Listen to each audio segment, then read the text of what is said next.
शरीर वांग्नोभिर यत्कर्म प्रारभते नरः न्यायम वा विपरीतम वा पंचयते तस्य हेतवः। नमस्कार मित्रों, ये जो श्लोक है भगवद गीता के 18वें अध्याय का 15वां श्लोक है, जिसे हम आज गहराई से समझेंगे। तो आइए सबसे पहले इसके अर्थ को समझते हैं। तो जो श्लोक है वो कहता है, शरीर वांग्नोभिर अर्थात शरीर, वाणी और मन से यत्कर्म प्रारभते नर अर्थात प्रारंभ करता है नर, न्यायम वा विपरीतम अर्थात उचित या विपरीत को, वा पंचेते तस्य हेतवः अर्थात 5 ये उसके हेतु हैं। तो श्री कृष्ण इस श्लोक में कर्म के 5 कारकों के विषय में आगे कहते हैं कि एक व्यक्ति द्वारा अपने शरीर, वाणी और मन तीनों से उचित और अनुचित दोनों प्रकार के कर्म प्रारंभ किए जाते हैं। और इनकी जो 5 हेतु थे वह ही 5 हेतु हैं जो कि हमने पिछले श्लोक में समझे थे कि जो कर्म का स्थान है, कर्म को करने वाला है, और कर्म का जो उद्देश्य है और उद्देश्य को प्राप्त करने की जो विधि है, और जो देवीय विधान है वह। तो वे जो 5 कारक हैं वे कर्मों से संबंधित हैं। और वो जो कर्म हैं वो कर्म 3 प्रकार से किए जा सकते हैं, जो कि यहाँ पे श्री कृष्ण ने बोले कि शरीर से भी किए जा सकते हैं, वाणी से भी किए जा सकते हैं और मन से भी किए जा सकते हैं। तो यहाँ हमें जो समझना है वह यह है कि कर्म केवल वह नहीं है जो कि शरीर द्वारा किया जाता है। प्रायः लोग यही मानते हैं कि कर्म केवल वह है जो कि शरीर के द्वारा किया जाता है, किंतु श्री कृष्ण कहते हैं कि कर्म केवल शरीर द्वारा नहीं किया जाता है। कर्म जो है वह वाणी के द्वारा भी किया जा सकता है और वह हमारे मन द्वारा भी किया जा सकता है। अर्थात यदि हम कहते हैं कि हम किसी को बोल करके कहते हैं कि मैं तुझे मार दूंगा, या हम अपने मन में विचार भी करते हैं कि मैं तुझे मार दूंगा, तो ये जो बोलना हो गया और ये जो मन में विचार करना हो गया, यह भी वास्तव में आंशिक रूप से एक हत्या ही है, और इसका भी वास्तव में हमारे लिए एक परिणाम होगा। ये हमें यहाँ पे समझना है। तो हम सभी को ये ठीक प्रकार से समझ लेना चाहिए कि इस संसार में किए गए सभी जो पाप और पुण्य कार्य होते हैं वह आरंभ में मन से ही होते हैं। कि व्यक्ति जो है केवल मन में एक विचार करता है और फिर मन में विचार से जो है उस कर्म का प्रकटीकरण होता है।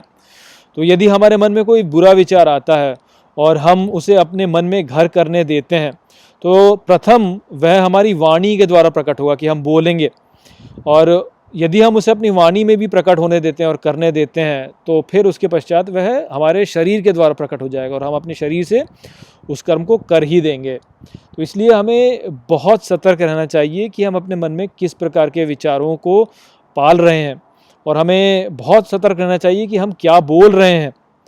जो विचार है वो पहले हमारे मन में आएगा, उसके पश्चात यदि हम उसे अपने मन में घर करने देते हैं तो वह फिर हमारी वाणी में प्रकट होगा, और हमारी वाणी में भी यदि वह ऐसे ही प्रकट रहता है तो फिर वह हमारे शरीर में प्रकट होगा, और शरीर में से प्रकट होकर के वह फिर कुछ अनिष्ट भी कर सकता है।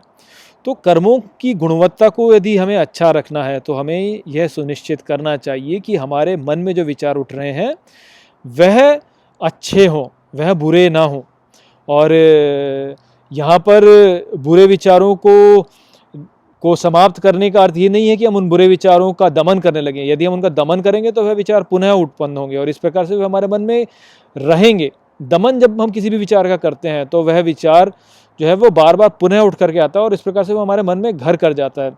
तो विचार का दमन नहीं किया जाता है। वास्तव में होता ये है कि आप जब कोई विचार आपके मन में आए तो आप उसको स्वीकार कर ले कि ये तो जैसे कई और अन्य विचार आते हैं वैसे ही ये विचार भी मेरे मन में आ गया, किंतु इसकी गुणवत्ता अच्छी नहीं है, तो इसलिए इस पर मुझे ध्यान देने की कोई आवश्यकता नहीं है। इस प्रकार से जब आप करेंगे तो वह विचार स्वतः जो है वह दुर्बल हो जाएगा और आपके मन से चला जाएगा। यदि उसके विपरीत आप ये बोलते हैं कि अरे ये विचार मेरे मन में आ कैसे गया, ये विचार मेरे मन में उठना ही नहीं चाहिए, तो फिर क्या होगा कि आप उस विचार को दबाने का प्रयास करेंगे और फिर आपका मन जो है वह उसी विचार पे रह जाएगा। तो इस प्रकार से मत कीजिए। आप विचार को स्वीकार कर लीजिए, ठीक है मेरे मन में तो बहुत सारे विचार आते हैं, उनमें से एक ये विचार भी आ गया, किंतु मैं इसको अपनाऊंगा नहीं, ये मेरा विचार है नहीं, मैं अपनाऊंगा नहीं इसको। इस प्रकार से जब आप इसको बोलेंगे हाँ ठीक है, बहुत बड़ी बात नहीं है, बुरे विचार तो भी आते रहते हैं मन में अच्छे विचार भी आते हैं, बुरे विचार भी आते हैं, तो आते रहते हैं, आने दो, आया और जाने दो उसको। तो इस प्रकार से जब आप करेंगे तो आप फिर उस विचार को अपने मन में घर नहीं करने देंगे, और जब आप उस विचार को अपने मन में घर नहीं करने देंगे तो फिर वह विचार जो है वह आपके मन में उठेगा ही नहीं। आप केवल अच्छे विचारों को अपने मन में घर करने देंगे, और जब आप अपने मन में अच्छे विचारों को घर करने देंगे तो आपकी वाणी में भी फिर अच्छे विचार ही आएंगे, और फिर उसके पश्चात जो है आपके शरीर से भी अच्छे कर्म ही होंगे। तो इस प्रकार से जो है व्यक्ति अच्छे कर्मों को कर सकता है और बुरे कर्मों से दूर रह सकता है। तो श्री कृष्ण का भी यहाँ पे यह ही कहना है कि कर्म जो होते हैं वह शरीर से भी किए जाते हैं, वह वाणी से भी किए जाते हैं, और वह मन के द्वारा भी किए जाते हैं। अब आपने आज के समय क्रिएटिव विजुअलाइजेशन करके एक बात सुना होगी कि लोग कहते हैं क्रिएटिव विजुअलाइजेशन करना चाहिए, अर्थात जब आप कोई भी कर्म करने वाले हैं तो उसको एक बार अपने मन में भी आप उसको करके देखिए, कि मन में ही करके, मान लीजिए आप क्रिकेट खेलते हैं तो मन में ये कल्पना कीजिए कि आप क्रिकेट खेल रहे हैं, या मान लीजिए कि आप रसगुल्ला बना रहे हैं तो आप मन में ही कल्पना कीजिए कि मैं किस प्रकार से जो है रसगुल्ला बना रहा हूँ। तो कहते हैं कि इस प्रकार से जब आप करेंगे तो आप फिर अपने कर्म को जब वास्तव में करेंगे शरीर से, तो आप उसको अच्छे प्रकार से कर पाएंगे। तो ये पुनः यही सिद्ध करता है कि जब व्यक्ति अपने मन में किसी क्रिया को करता है तो वह क्रिया भी वास्तव में एक क्रिया होती है, जिसका वास्तव में एक प्रभाव पड़ता है।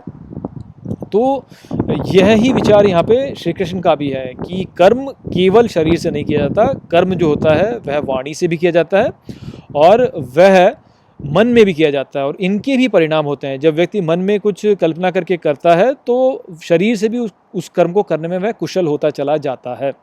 तो यदि आप अपने मन में हत्या की कल्पना करते हैं कि मैं किसी की हत्या कर रहा हूँ, तो वास्तव में आप हत्या कर रहे हैं, आंशिक रूप से कर रहे हैं, किंतु आप हत्या कर रहे हैं, आप हत्या करने में कुशल हो रहे हैं।